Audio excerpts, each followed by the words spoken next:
देखिए अभी अपन ने देखा कि सेल के अंदर अपने क्या क्या पाए जा रहे थे। दोबारा से स्ट्रक्चर देख लीजिए ताकि अच्छे से समझ में आ जाए। ये आपका क्या था, न्यूक्लियस। ठीक है, जो लिक्विड फॉर्म में, सेमी लिक्विड फॉर्म में पाए जा रहे थे, ये तो था साइटोप्लाज्म, और ये जो इसके अंदर पाया जा रहा था वो क्या था, न्यूक्लियस।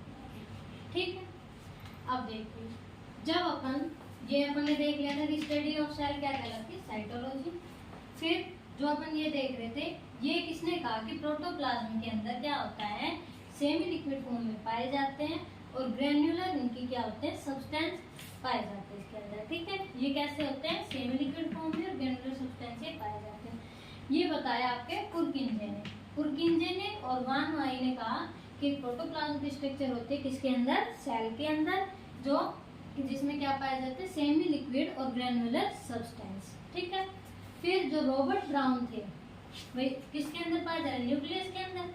सेल की खोज किसने की थी, रॉबर्ट हुक ने डेड सेल की, और ल्यूवेनहोक ने लिविंग सेल की। ठीक है, सेल का अपन को पता है। फिर न्यूक्लियस की खोज किसने की, न्यूक्लियस की रॉबर्ट ब्राउन ने। ठीक है, फिर इसी के अंदर क्या पाए जाते हैं, लिक्विड फॉर्म में सब्सटेंस पाए जाते हैं। वो कौन कौन से होते हैं, न्यूक्लियोप्लाज्म और साइटोप्लाज्म। इन दोनों को मिलाकर क्या बन जाता है, प्रोटोप्लाज्म। ठीक है, इसकी खोज किसने की, इसका किसने बताया, पुरकिंजे और वान वाई ने। ठीक है, फिर बात आई अपनी, फिर बात किसकी आ गई,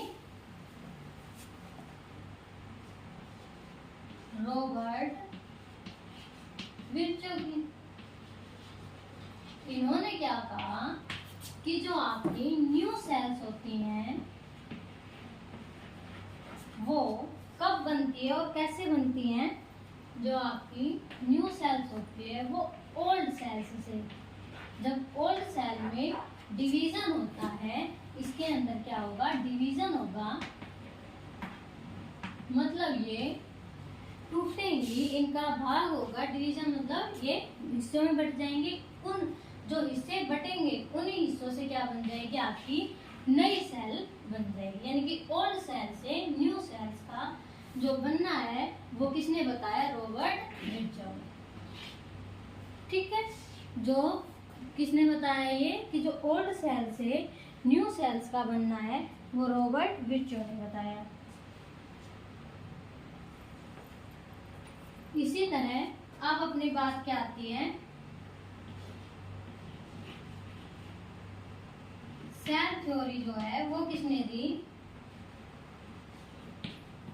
स्क्लेडन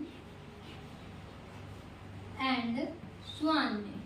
सेल थ्योरी किसने दी, स्क्लेडन और स्वान ने। ये अपनी पूरी बात किसके बारे में हो गई, सेल के बारे में। ठीक है, सेल की खोज किसने की, तो सेल की खोज सबसे पहले किसने की थी, रॉबर्ट हुक ने। रॉबर्ट हुक ने डेड सेल में देखा, ल्यूवेनहोक ने लिविंग सेल में देखा। ठीक है, फिर अपनी सेल की जो स्ट्रक्चर आई थी उसके अंदर एक न्यूक्लियस पाया जाता है। उस न्यूक्लियस की खोज किसने की थी, रॉबर्ट ब्राउन ने। और जो प्रोटोप्लाज्म है वो किसने बताया था, वान वाई ने। और ठीक है, और जो रॉबर्ट विर्चो है इन्होंने क्या कहा, जो ओल्ड सेल है उनसे क्या बनती है, न्यू सेल्स बनती है। सेल की थ्योरी किसने दी, स्क्लेडन और स्वान ने। ठीक है, अब आइए भाई, जब सेल के बारे में पढ़ेंगे तो पता करेंगे कि कहाँ कितनी क्या सेल पाई जाती है ना। तो जो सभी जीवों को लगाकर सबसे जो बड़ी सेल पाई जाती है, लॉन्गेस्ट सेल किसकी होती है, लॉन्गेस्ट सेल होती है egg of ostrich. Egg of ostrich, शुतुरमुर्ग का जो अंडा होता है उसकी सेल क्या होती है, सबसे बड़ी होती है।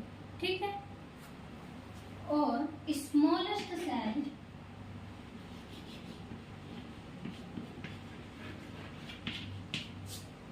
जब ऑस्ट्रिच की सबसे बड़ी सेल होगी तो स्मॉलेस्ट सेल किसकी होगी, माइक्रोप्लाज्मा की।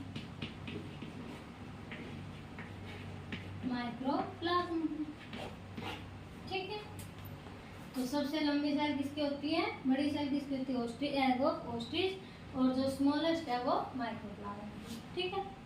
अब जब इनकी बात कर रहे हैं अपन, तो ह्यूमन में भी होता होगा ऐसा। ह्यूमन में लार्जेस्ट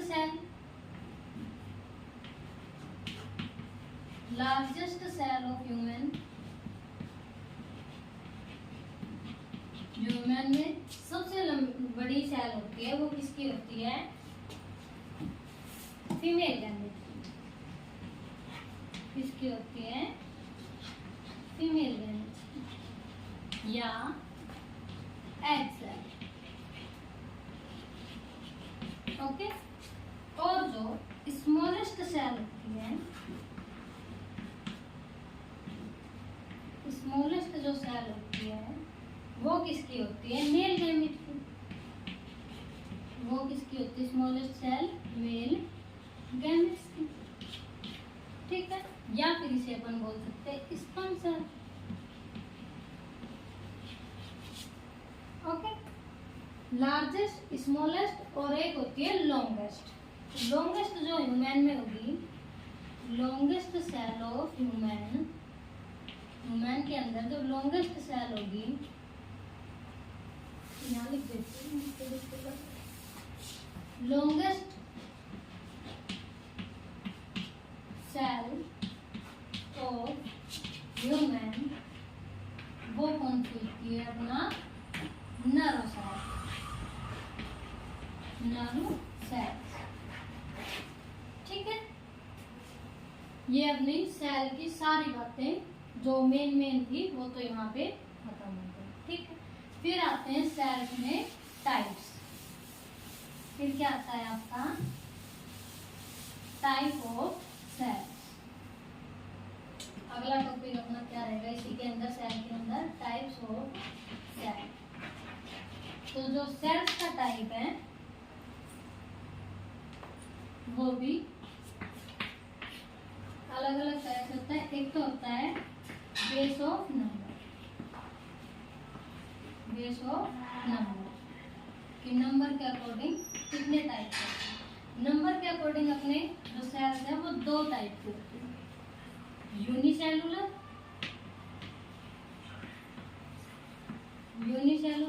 और multicellular.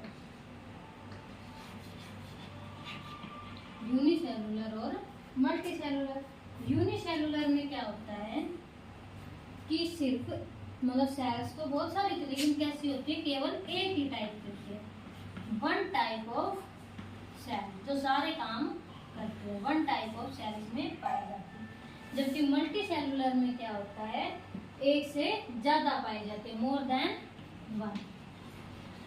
Then one type of cell.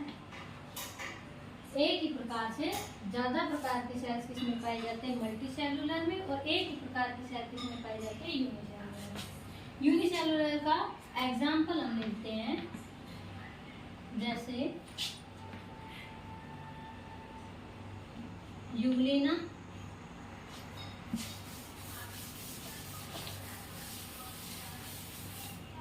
देखिए यूनिसेलुलर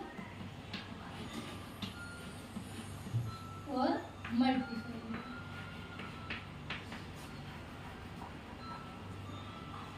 इसमें केवल एक ही तरह की पाई जाती है, इसमें एक से ज्यादा तरह की पाई जाती है। इसका एग्जाम्पल हो जाता है आपका अमीबा, ठीक, यूग्लिना, ठीक है, इस तरह के जिसमें कैसी सेल पाई जाती है, केवल एक ही तरह की पाई जाती है।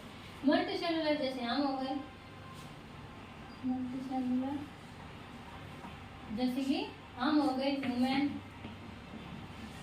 प्लांट्स, फ्रॉग, ये सब किसमें पाए जाते हैं, आपके मल्टीसेलुलर। ठीक है।